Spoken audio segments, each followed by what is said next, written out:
The murder trial of former Orlando Pirates and Bafana goalkeeper Senzo Meyiwa will resume in the High Court in Pretoria this morning. State witness Sergeant Thabo Mosia is expected to continue giving evidence.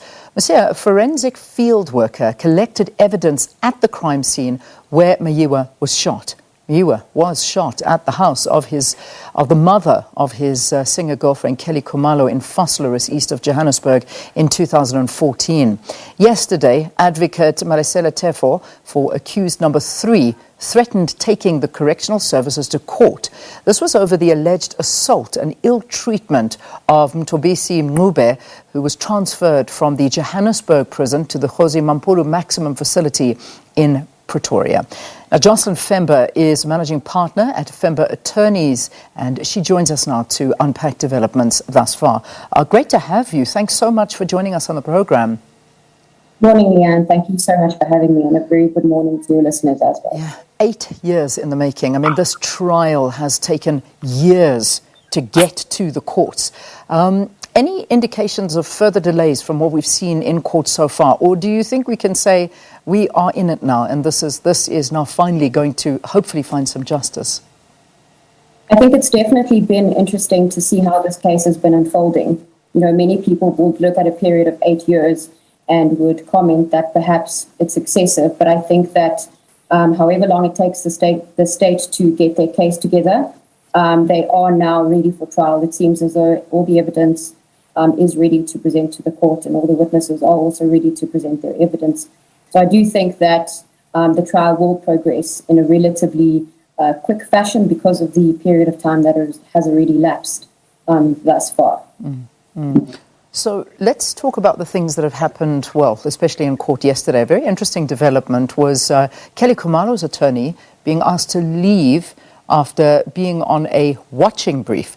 So I suppose, firstly, perhaps just talk to us about the legalities now. What is a watching brief in legal proceedings? Yes, I think, Deanne, we've seen a lot of the commentary on social media surrounding this topic, and I think that people are primarily very confused about the court's decision and what it actually means. Yeah. I think to begin with, it's important that we clarify what the role of the watching brief is. That will create a lot of context for people. So the watching brief is essentially the term given to a case where it's necessary for attorneys to function as observers in criminal cases. So what we'll do is we will essentially step up and handle communications with the state and with the investigating officer in the matter on behalf of a victim or a witness. And the reason we do this is because obviously the criminal procedure can be quite confusing and is quite extensive for lay people who wouldn't otherwise understand the process. So in performing this role, we will work hand in hand with the prosecutor and with the investigating officer to ensure that the witness statement of that particular individual is in order, for example. We will also, like Kelly Khumalo's attorney did yesterday, and in previous proceedings, attend the court proceedings to take notes and to be present to advise our clients as to what the dynamics in the courtroom are.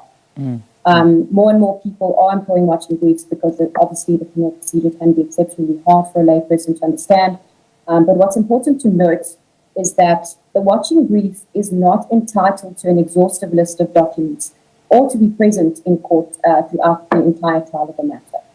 There are limitations to the attendance of a watching brief, and that becomes relevant in this case because obviously the court was of the view that the concerns raised by the defense were valid. So if this is not a new concept, why was the lawyer asked to excuse herself then? And I suppose maybe for, us, again, I know you quoted social media, and this is all I was seeing. I mean, if the trial is being broadcast live, what is the difference between her sitting in the court and watching it live? Because it's all out there anyway.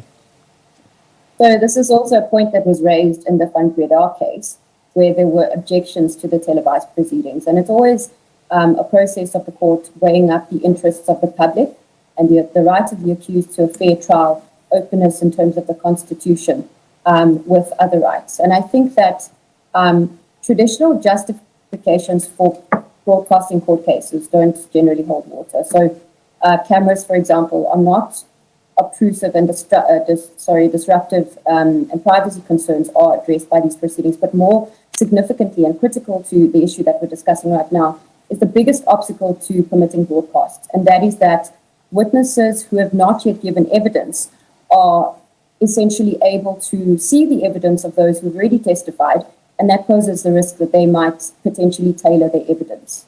The comment that was made by the defense yesterday was that they were uncomfortable with Ms. Munsami's presence in the court, and I would imagine that this is where the discomfort stems from. But I think that while this precognition risk could not be lightly dismissed, in a criminal case, an accused person already has access to witness statements in advance of a trial, and the adversarial nature of criminal proceedings should enable the judge to safely make findings as to subsequently whether or not a witness testimony has been tainted by that exposure. So even without audio-visual reportage or, a witness seeing the witness testimonies, the risk of witness tailoring already exists. So I understand why some people would say that it's a bit redundant, because they could have, just as well walked out of court and turned on the television and it would have been similar. There are instances where, witness testimony is limited to being in camera, but of course, it's only when those issues are raised in court. But it should be noted that broadcasts are admitted as a default rule unless there's an objection to that. So I think that's where the irony actually stems from, but I understand the discomfort. Yeah, interesting. So another development that happened yesterday. Obviously, it was the removal of Kelly Khumalo's lawyer that was sitting there, but there was also a request from one of the accused. I think it's accused number 3, through their advocate, asking to be moved from the current facility that they're being held, saying that there are instances of torture taking place, that they're in solitary confinement. However, the court's saying that there are no visible signs that there has been any of what has been alleged. Obviously, this is still under investigation, but that he wants to be moved from that prison. Let's talk about this now, taking the actual court to court, Correctional Services to court, I should say. That's what they're threatening to do as well. Is this also something quite normal to happen, or again, what are we looking at here? So in the event that a person alleges that such incidents have been happening within the Department of Correctional Services, obviously when the matter is brought to court, that person needs to prove those allegations. And I think that in the absence of evidence being presented in support of those allegations, it would be very difficult for a court to make a finding and to make an order that that prisoner should be transferred to a different facility. So I think that's where the problem comes in, is that judicially it's very difficult to make a finding in the absence of evidence, and perhaps that's where this request stems from. But more importantly, I do think that there are constitutional rights that even persons who are awaiting trial and who are accused of a crime are guaranteed in terms of the Constitution, and that includes the right not to be subjected to inhumane conditions as well as torture. In the event that a finding is made by the court that these incidents of torture have happened inside the correctional facility and no redress has been forthcoming by the Correctional Services officer or official in charge, there is definitely a potential case that can be brought against the department for those incidents. And the issue of being held in isolation or solitary confinement, the judge saying that basically, I'm just reading what the judge was actually saying, that this is normal sometimes, that these that are standing trial, these accused can be held in a solitary confinement. Is this fair? I mean, let's talk about that. I think it also depends on the circumstances of that solitary confinement, whether the person who came was a risk to other prisoners, whether there were incidents that were not mentioned on the record that have transpired in prison. There's obviously a context within which the judge must have been speaking when he made that comment, but I do think that solitary confinement is a very extreme remedy to subject the prisoner to in the event of an adverse event happening in court, and I think it should be the exception rather than the norm. All right, so let's quickly take a look. I mean, this was all before the trial even started, all of these things that were taking place. So now the first witness was actually called. We're going to be hearing from that first witness again today. Cross-examination should be happening. And this in fact, was Sergeant Johannes Thabo Mosia, who was there testifying, and he actually collected and secured the crucial evidence at the crime scene. Anything to take out of what he was saying? Let's perhaps look at some of the issues that were tackled there. So, I mean, the purpose of the trial, and I'm sure that everybody saw that yesterday where the first witness was, of course, called, is that the purpose of that was for each person who was present and who made individual and independent observations to attend the court, testify, and to be cross-examined on behalf of the accused or the state for the truthfulness, the accuracy, and the objectivity of their testimony. So, whatever evidence was presented by the investigating officer yesterday is obviously subject to scrutiny by the defense, and that speaks to the defense's right to a fair trial. It also is subject to re-examination by the state. And the presentation of that evidence as a starting point for the state is very important, because the investigating officer is obviously the individual who's responsible for ventilating the case, collecting evidence, interviewing witnesses. So I think that the evidence presented yesterday is extremely crucial to this trial. Like I'd stated earlier, this investigation has continued for a period of 8 years. So I do think that the witnesses who will continue to be interviewed by the state, as well as the witnesses that are called for the defense, will be very, very interesting to observe.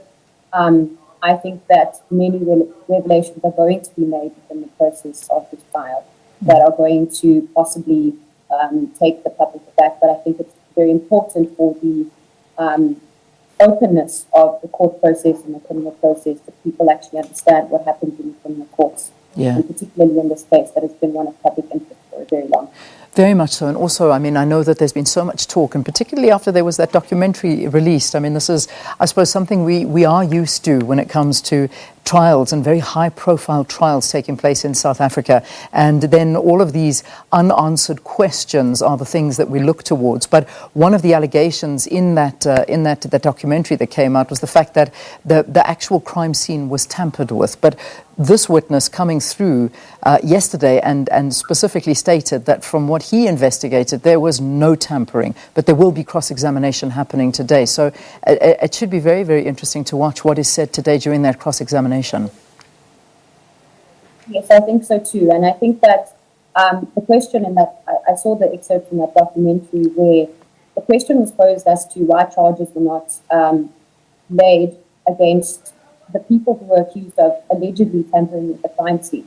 And the investigating officer's testimony yesterday would explain exactly that, is that if he found no evidence of such tampering, then there would be no charges to follow from that.